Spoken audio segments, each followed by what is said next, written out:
from this. We are going to have more than words, woman! Shit. I know that our Kylie here is tirade and cover both her ears with my hands. As fond as she is of the man, there are words he should not be saying in front of a child.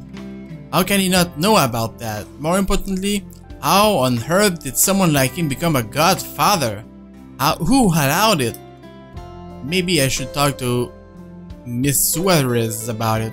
Warn her how he's not a good influence for her children. Language! How can you use such crude words in front of her? Your goddaughter can hear you, for heaven's sake.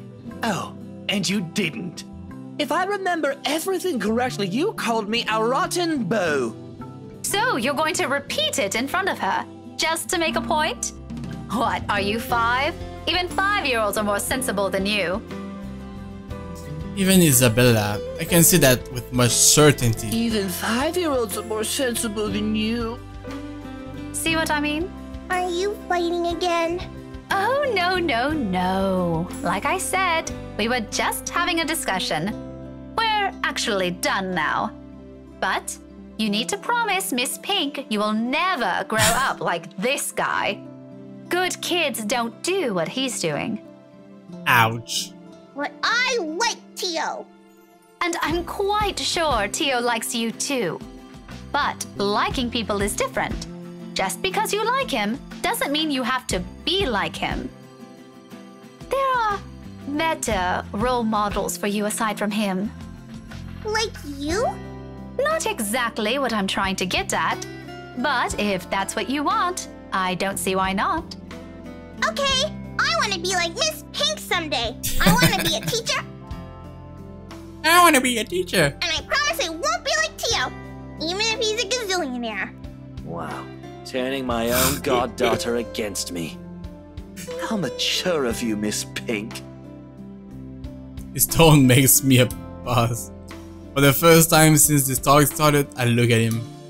Briefly, something flashes behind his eyes, something close to what might be an expectation falling. Dismay, I can't be sure. It passes almost as soon as it appears. What's that about? Does he actually like having Kylie around? It doesn't seem like it from the get-go, but if that fond smile on him is anything to judge by, then maybe... Don't worry, Tio. If you buy me bread pudding tonight, I'll like you again. Oh, if that's all it takes, consider it done, sweetheart. We might have to find another place to buy it from, though. Somewhere safe, where a random crazy woman isn't going to attack us out of the blue. Let's go. Okay. Bye, Miss Pink. I still like you, just not more than Tio anymore. See you. Aww. Kylie's already putting him to the cafe's exit before I can protest on it. Although it's not like there's anything to object on further. I may view that man Luke as someone hateful, maybe to the point of seeing him as an eyesore, but I don't think that that will have any bearing on what the child thinks of him. When you think about it, if she admires him so much like that, then maybe there's just something agreeable in him. A part of him only Kylie sees. He still has a gal to wink at me before they both disappear behind the door, so maybe not. However, there's no moment to ponder about it. Seconds later, the guy at the counter waves me over and hands me a paper bag as soon as I've paid. He offers me another smile before I leave. Normally, I return it simply for the sake of returning it, or I don't at all, the latter happening more commonly. For the time being, I do so freely. After that encounter and the scene with cause, seeing a friendly gesture being extended to me, albeit from a person I barely know on a personal level, it feels like a reassurance despite bearing no promise of better days. I talk what little I can of it with me as I step out into the night.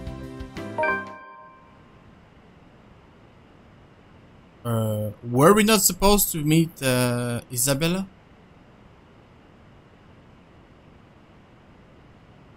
I thought that's why we went to the cafe at first, so we could meet Isabella. Alright. Guess we're not meeting Isabella. A cloudless night sky greets me when I walk out the cafe. Beyond the tall buildings, a blanket of stars spreads out before me. Isabella once told me that the best place to view it is someplace outside the city, away from the noise and the obtrusive lights. She'd seen it once in her mom's hometown and another time in the university she used to attend. Then she asked if it's possible to try it out here sometime. I agreed with her at the time, if only because she appeared excited at the mere prospect of it. We've made those little plans along with Zachary and Ashton, though up until now we never got around it. Even so, I find myself enjoying this despite being told it's only half the experience. Little things, you know, stuff you learn to appreciate when you're alone. Because at certain times, you get to meet people who are unfortunately born with the innate talent to ruin the mood and the scene with their mere existence alone. For example, the very driver of the car fast approaching my direction. Luckily, he does not notice me, but the fleeting moment we pass each other by gives me a brief glance of the people he's with. Ah, shit. Guys. Whoa.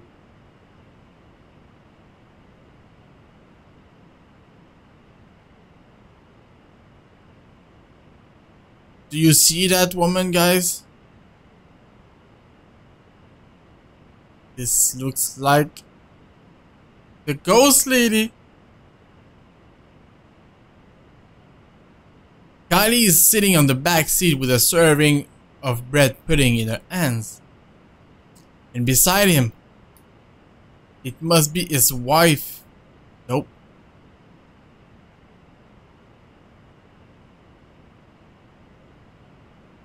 That's not his wife, that's totally the ghost lady. He takes a turn and disappears at the nearest corner.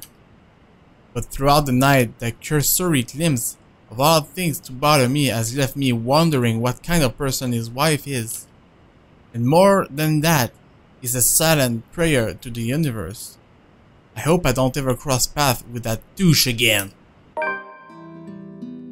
After having such an eventful day, anyone would think nothing will surprise me anymore. But here I am, standing at the top of the stairwell, watching an odd scene unfold before me. Relief crosses my mind first, followed by confusion. What is she doing there? Although, given what happened this morning, the question feels a bit inappropriate to ask directly. Oh, there she is. What's important is Isabella's here. She's sitting cross-legged on the halfway, just right in front of her room, with several papers and folders scattered about. Each of them seems as important as the next.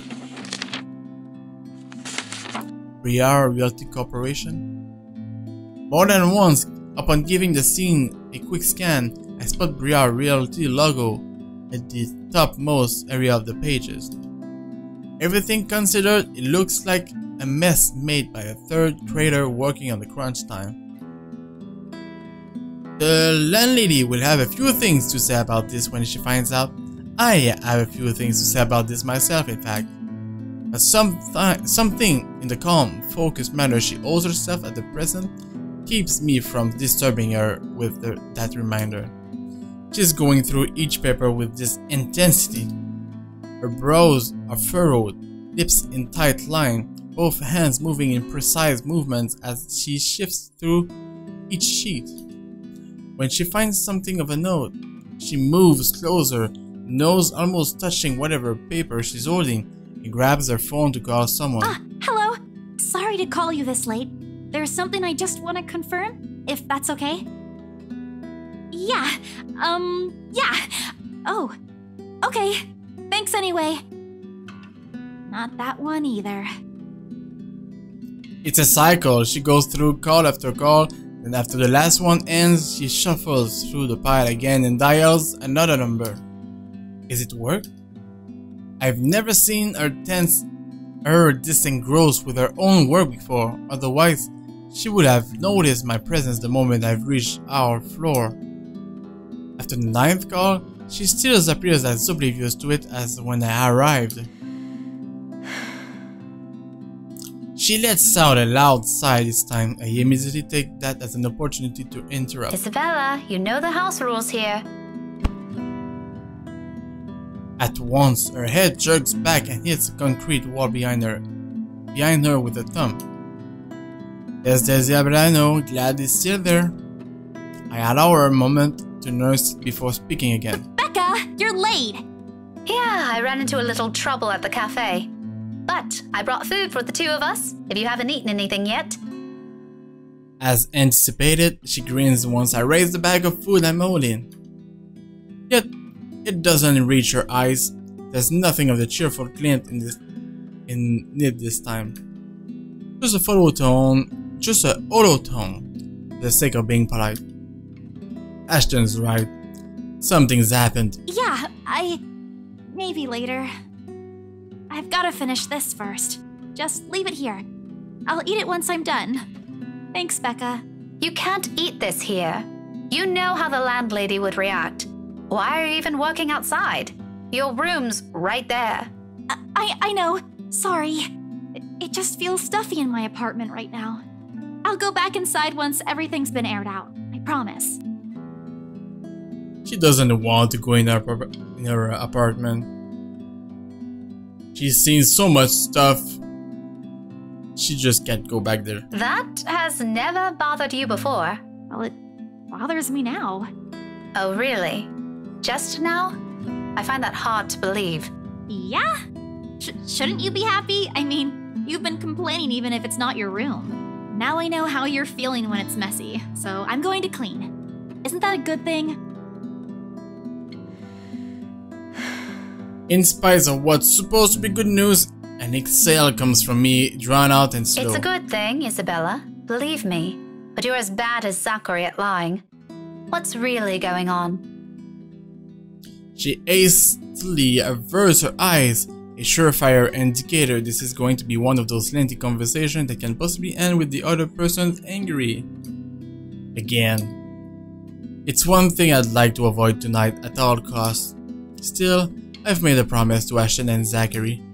If she did not talk to them, who else is she going to talk to? If she keeps this all to herself, who knows what might happen? Isabella, you can tell me. Come on. Is it about your family? Nope. A slight movement of her lips, although a frown, it's a reaction of it, at least. I'm getting there. Rose? She merely shakes her head. Just a little more. Come on, I know something happened. I don't know if it's because of Rose, but I know it's related to her somehow. You weren't here when I visited this morning, and both Zachary and Ashton are worried about you. If you don't want to tell them, you can tell me. Does it have something to do with work? Office? If I did not know her, I might have missed it.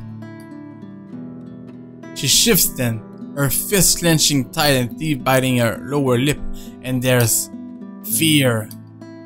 The look of terror in her is the last thing I expected to see out of everything. Her mouth trembles briefly before she opens them. When she finally voiced it out, the words simply spill out of her mouth, one after another, all of it. True to what I've promised to her, I listen, because this is something she's been keeping to herself even from the two most dependable people I know. The fact she chooses to tell me this speaks a lot to me. Becca, she was there again. Last night? In the office? Boss passed me all of Rose's workload yesterday. For the Ermengarde mansion. I had to stay late to finish them all. And then, when I was about to go home, I saw her. I saw her again. She was standing in front of me again last night, Becca. I couldn't get away.